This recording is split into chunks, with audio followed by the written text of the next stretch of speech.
Right, welcome to the first video for this unit on social psychology. Today we're going to be focusing on social thinking and social influence. Make sure you get some really good notes. All right, so first of all, what is social psychology? Well, social psychology is this scientific study of how we think about, influence, and relate to one another. And a big influence in social psychology is also social cognition.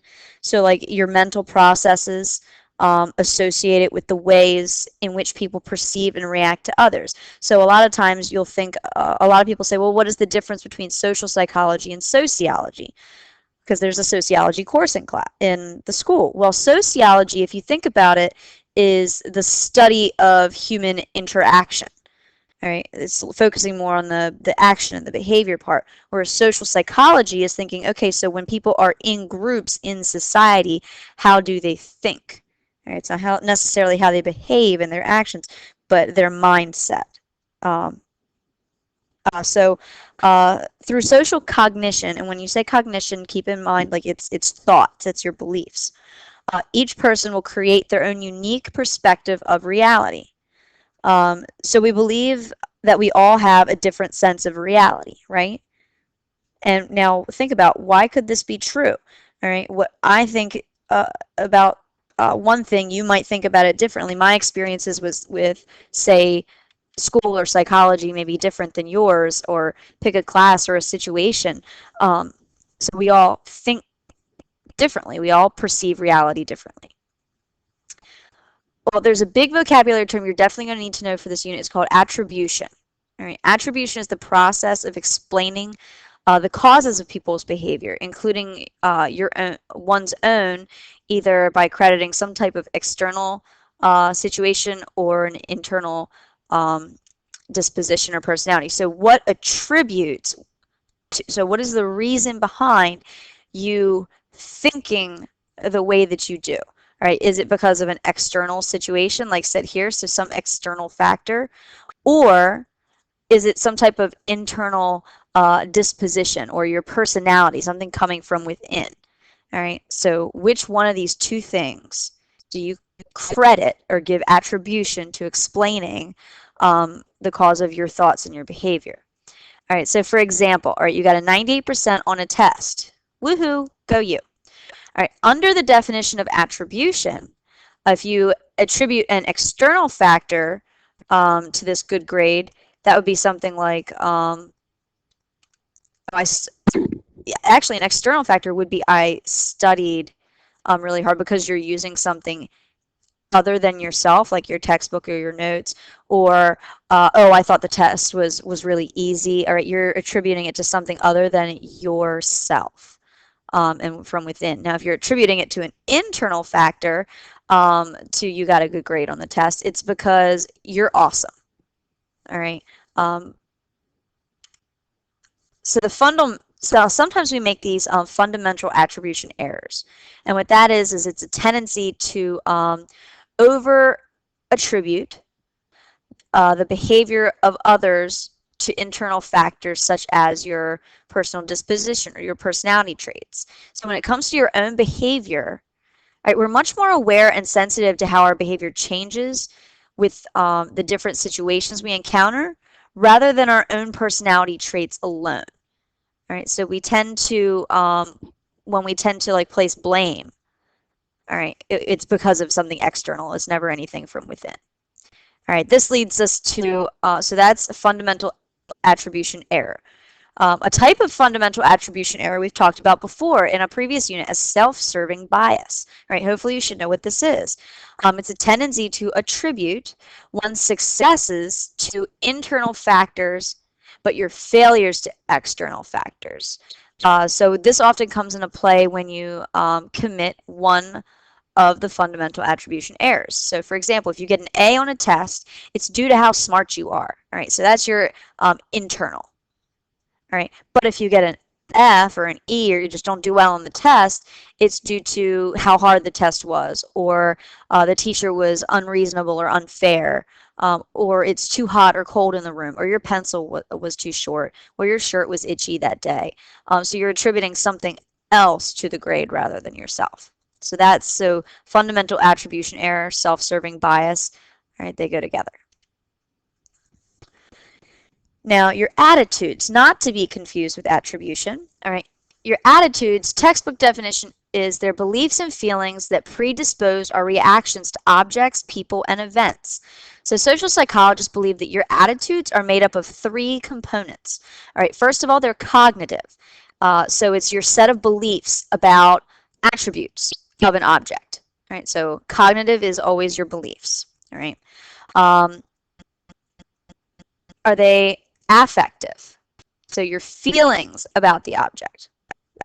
Right, so it's your thoughts, your feelings, and finally your behavior, the way people act towards the object or whatever it is. All right, so it's your actual actions and behavior. So if someone is nice, we may feel kindness towards them and act in a friendly manner. All right, so our attitude.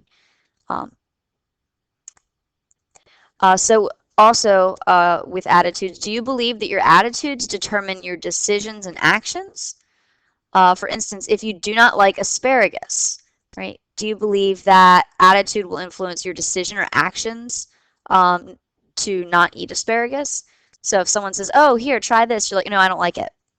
Well, have you ever had it before? No, but I know I don't like it. So your attitude about it determined your behavior. You know what I mean?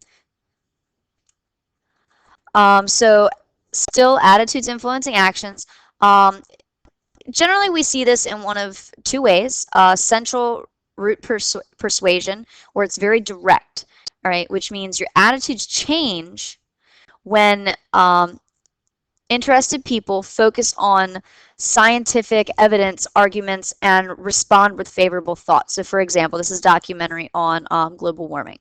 All right, so let's say you didn't think it was a real thing to begin with, and now you do because of the scientific evidence and arguments that they presented. All right, it changed your attitude one way or the other. All right, so that's a direct way to change your attitude. An indirect way, or a peripheral route of persuasion, is where your attitudes are changed when people make snap judgments based on incidental cues like attractiveness of the speaker. So for example, if I want to sell a car, I put in my advertisement for either a very attractive woman or a very attractive guy in that car to try and sell it. And people are like, oh, wow, that person looks really good in that. That's enough to persuade you. There's no evidence there, all right, that it's the best. There's nothing scientific. There's no facts or figures. It just looks attractive based on the way that you've staged it. All right, so that's an indirect way to influence your attitudes. And the scientific evidence one is direct. It's more data-based. Now, attitudes will also influence actions if a couple things. If outside influences on what we say and do are minimal. So as long as there's no outside pressures, we generally follow our attitudes, all right, and kind of just do what we're going to do. Attitudes will also influence your actions if the attitude is especially relevant to the behavior. Attitudes will also influence actions if, well, the more specific the attitude is to the action, the more likely those two things are to be in harmony. All right. So if your attitude towards something is I don't like that, then your action has to be that as well. Whereas if you can't not like something and then do it anyway. You know what I mean? Like they kind of have to match up. So that's how your attitudes can influence your actions. Your attitudes, for example, about running a mile a day will help predict whether or not you run when you're exercising. You're keenly aware of your own attitudes when we know we are conscious of it. Also, when you've established that your attitudes influence your actions, but you believe that your attitudes influence your actions. All right, like go back to the asparagus analogy I gave. But do you believe that your actions and what you do can actually influence your attitude? All right. Well, it can do this. All right, attitudes follow behaviors. They can do that. This you're definitely going to need to know, put a star by this. Foot in the door phenomenon. This is a tendency for people who agree to a small request to comply with a larger one. All right, so to get people to agree to something, you start small and then you build. All right, for example, an example in your own life. Okay, so think senior week. All right, you know that, oh my God, mom and dad are not going to agree with me to going to Ocean City and staying the week with my friends with no parental supervision. They're not going to agree to that. So what do? You start small. First, like, oh, I'm going to have a sleepover at this person's house. Oh, now we're going to go to Sandy Point for the day, or we're going to take a day trip to Ocean City. Now we're going to go with their family, and you take baby steps until it leads up to that whole, hey, can I do this now because you've let me do this, this, this, and this before? And that's kind of like that. And they're more likely to say, oh, okay, because you got your foot in the door at first, and you gradually baby stepped your way up to something. All right. An example of this in history would be Hitler in Germany.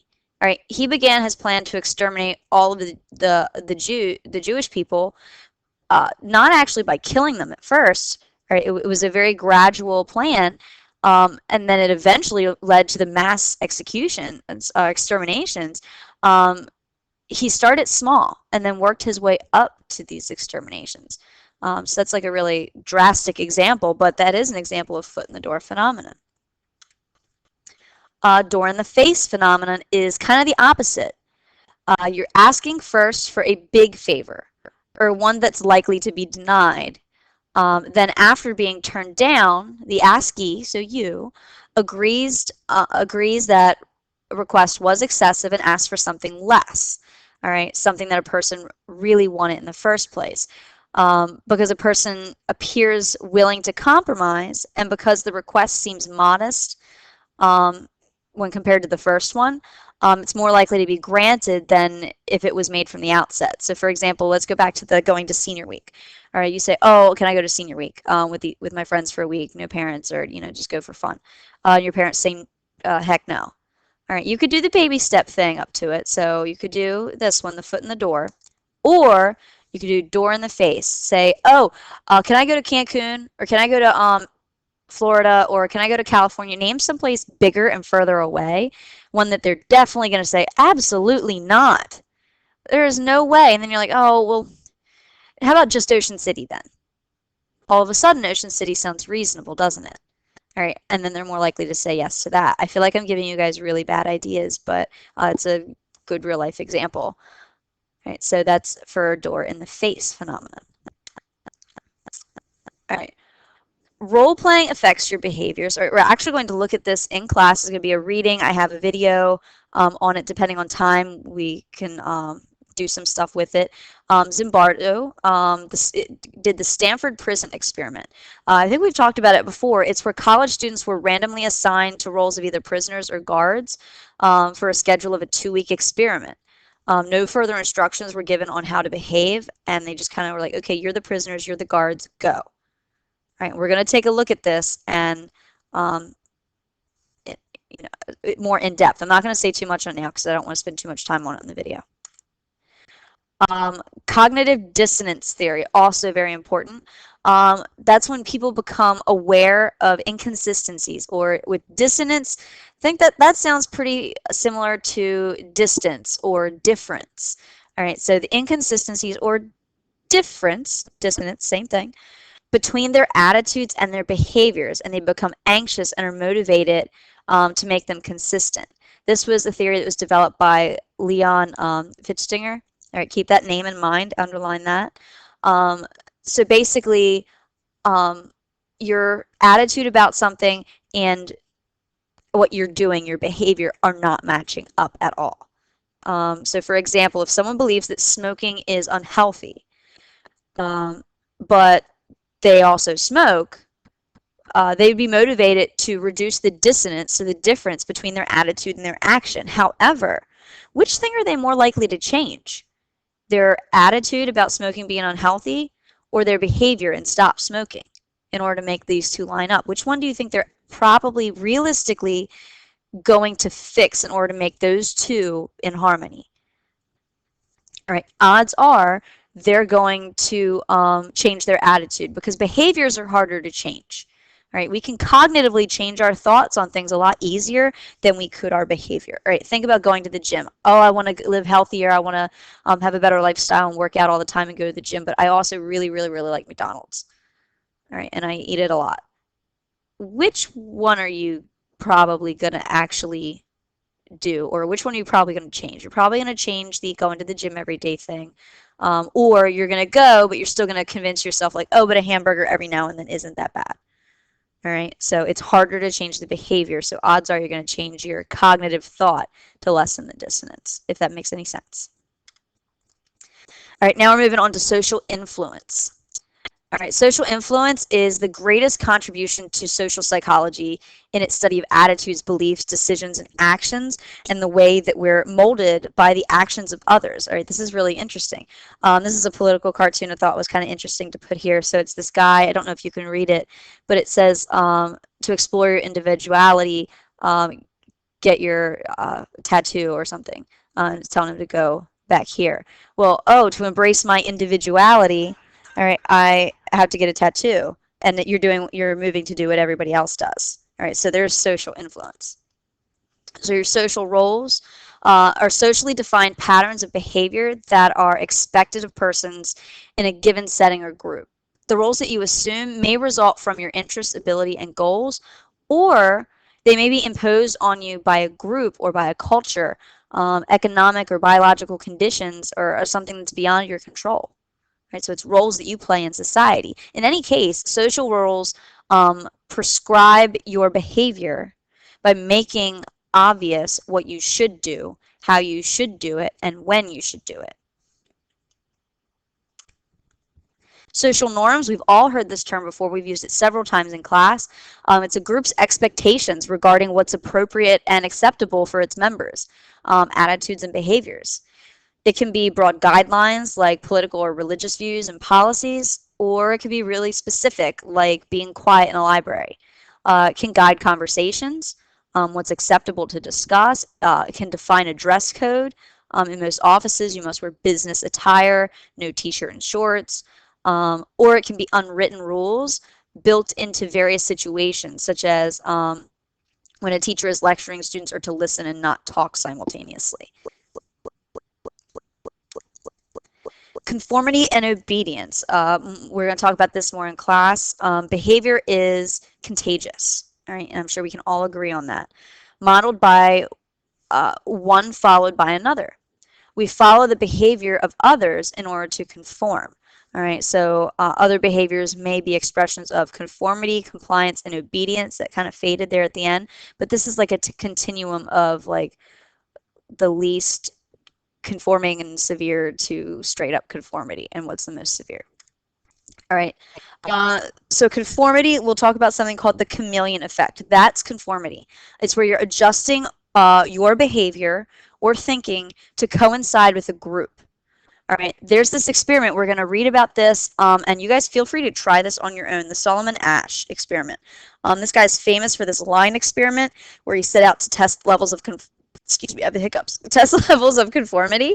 So the Asch line experiment was suggestibility is a subtle type of conformity, adjusting our behavior or thinking towards some group standard. All right, so he placed subjects into groups. All right, let's say there's like a group of 9 of us. All right, and we all know, all right, that this line here, the standard line, which one of these 3 lines does that standard line, like what is it the same size as? All right, you'd say line 2. All right, so all 9 of you know that, but we're going to say it's going to be line 3. All right, we're going to argue really hard for line 3. We're going to bring another person in that doesn't know, and we're going to say, all right, which one of these 3 lines is the same as this one? 9 of you that know what we're doing are going to say line 3. That other person is going to be like, well, line 2 looks the same, but they're the only one. All right, so 9 times out of 10, that person is, because the remainder of you, majority of you, are saying 3, they will be so convinced that they are wrong and change their minds that they'll say, okay, 3 is the same. All right, seriously, feel free to try something like this with your friends. Mess with them. All right. They found that about 1/3 of trial participants regularly conformed to the unanimous, but erroneous group answers. So they knew it was ridiculous, but they conformed to the answer anyway. They're going to give in because they don't want to be the one that's wrong or different. With an average of 75% of all participants conforming at least once throughout this experiment. Okay. So conditions that influence conformity: one, the size of the group. The more people there are, the more likely you are to conform. And generally this is in groups larger than 3.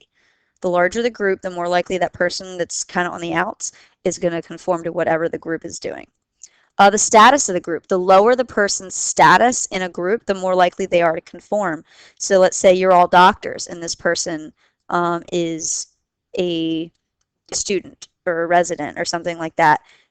They're probably going to go along with you because you are of a higher stature than them, status. Observation of the group. If decision is made in a private and anonymous, they're less likely to conform. Right? The decision is made in private and anonymous are less likely to conform. Unanimity, I can never speak, of a group. Conformity greater when all of the group agrees. So unanimity. There we go. All right. So it's like when everybody else agrees, the other person is going to agree too. All right. Reasons for conformity. Normative social influence. You want to avoid rejection or gain social approval, so you respect the norms of the group. Or informative social influence, where due to the fact that the group may provide valuable information, you want to accept the opinions of others, especially when concerning tough decisions. We don't want to stand alone with those tough decisions. All right. Compliance is when you're adjusting your behavior because of an explicit or implicit request. Explicit request is direct. I am telling you exactly what to do. Implicit is indirect. I'm implying what I want you to do. I'm saying it without actually saying it. And you're going to comply and you're going to go along with that. Indirect requests could include asking for implying something else. Often this is used by a salesperson or a politician or a teacher. Obedience is to change in your behavior in response to a command of someone in a position of authority, right? So to obey someone in authority. We're also going to look at Stanley Milgram, who designed a study that investigated the effects of authority on people. All right. So what happened here was he would hook a student who was an actor, who knew what was going on, up to this electroshock thing. And then would have a professor go into the other room. And every time the student gave a wrong answer to a question, the professor would shock them. Now, they wouldn't really shock them. It's not actually hooked up. The student would be acting like they were being shocked every time they gave a wrong answer. And there were many varying degrees, all the way up to fatal electric shock, all the way up here. And the person that was in the room with the professor, if they were wearing a lab coat, all right, they looked like a scientist. Often the professor would be like, I don't know if I should be shocking them. And they'd say, no, it's for the good of science. It's okay. And 9 times out of 10, the professor said, well, okay. And they continued to shock the student, fake shocks, but they didn't know that. But if it were just a person in like t-shirts and jeans and they didn't look like a scientist and look all professional, then they would pretty much say, no, I'm not shocking them anymore. You don't know what you're doing. All right. So the look of the other person in the room really had a lot to do with it. So they found 65% obeyed the scientist in the room, all the way up to the point of fatal shock. All right. So we're going to talk about this more in depth in class. So why did participants obey? Well, most rationalized their obedience because they felt the experimenter was ultimately the one who was responsible for what happened to the other participant, the student. Influences on obedience, like I said, prestige. The higher the prestige of the authority figure, the harder it is to disobey them. The presence of others who disobey. So if someone else is in the room that's also disobeying, you're more likely to disobey. But if someone else is in the room and they're obeying, you're more likely to obey. Personality characteristics. It really does depend on the person if they're really going to obey or not. So there are some outliers to this. Then you've got social dilemmas, which are situations in which selfish behavior that benefits individuals in the short run may spell disaster for an entire group in the long run. And here's an example of what I mean by that. There's something called the prisoner's dilemma, which is where two people, all right, you're separated immediately after they're arrested for a serious crime. All right, the district attorney believes that they're guilty, but basically says that they both have to confess. The DA tells them, gives them a couple options. He says, one, if both of you refuse to confess, each will be convicted of a minor offense and jailed for 1 year. Right? If both confess, the DA will recommend a 5-year sentence. And if one remains silent but the other one confesses, the DA is going to allow the confessed prisoner to go free, whereas the other one will serve a 10 years maximum sentence. Which one of those sounds like the best thing to do? Right? Versus which one do you think will actually happen? All right. Here's the dilemma. Which one has the best outcome? Best mutual outcome obtained through cooperation, right? So if they both don't confess, that's the best sentence, right? Meaning short sentences for both. So both would remain silent. But is this likely to happen? Probably not. Why not? Well, because if you think about it, if they both, if you are like, okay, I'm staying silent and I'm going to hope that the other person is staying silent so that way you get the, the least amount for both of you. But what happens if you stay silent and your friend confesses? All right, then you're the one in jail for 10 years. All right, so keep that in mind, that usually what is probably the better option for you, all right, as soon as it becomes, or what's the best option for the group, but as soon as it has anything to do with like, oh, this might negatively impact me, you're kind of going to screw over the rest of the group. Behavior in the presence of others. Social facilitation refers to improved performance on a task in the presence of others. Usually this occurs with either simple or well-learned tasks, but difficult or not yet mastered tasks. All right, so for example, you're at a basketball game, you're a basketball star, you know how to do it, you know what you're doing. All right, you're more likely to perform really well when scouts are there because you already have the skill. So you're going to do better. All right, but if you really don't know what you're doing and someone's there watching you, you're going to perform badly. All right, social loafing.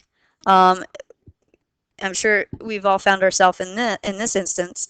It's a tendency for people in a group to exert less effort than when they're working individually. Why? Well, you feel less accountable when you're in a group, right? You may view contribution as like your contribution isn't important because you're just one of many people in the group, or you can slack off and it's okay because someone else will pick it up, so you loaf, you kind of get lazy. De-individualization is mob mentality. It's where you have a loss of self-awareness and self-restraint in group situations that foster any type of arousal or basically where you're anonymous. Like people, oh, they're not going to catch me because there's this whole group. You're more likely to like act out and do what the group does. Mob behavior, like I said, no one can point you out. So again, you feel less accountable for your individual actions because the whole group is doing it. There's going to be a psych sim on this. Effects of group interaction. You have group polarization, which enhances groups' prevailing attitudes through discussion. If a group is like-minded, discussions within that group strengthen your prevailing opinions and attitudes. So if you're in a group of people that think the exact same way you do, that strengthens whatever that is that you were talking about. It can be beneficial or it can be harmful. The bottom line is you usually leave more fired up in one way or another than when you first arrived. And finally, groupthink, which is the way of thinking that occurs when the desire for harmony in decision-making overrides your possible alternatives. One doesn't want to make waves, so one goes along with the rest of the group's decisions or the decisions of whoever the most vocal member is. All right, there's also going to be a groupthink and activity, a psych sim and a group activity on this. All right, so what to expect in next class. I know this video went really long. Remember, I'm cramming this whole unit into 2 days. So next class, as soon as you come in, get on a computer. You're taking an Edmodo quiz on this material, so have your notes with you. We're going to do some readings or videos on the social psych experiments that were covered in this presentation, depending on how much time we have. Some worksheets, activities that go along with those, and there is going to be a psych simmer too in here, probably on like mob mentality, things like that. All right, so see you next class.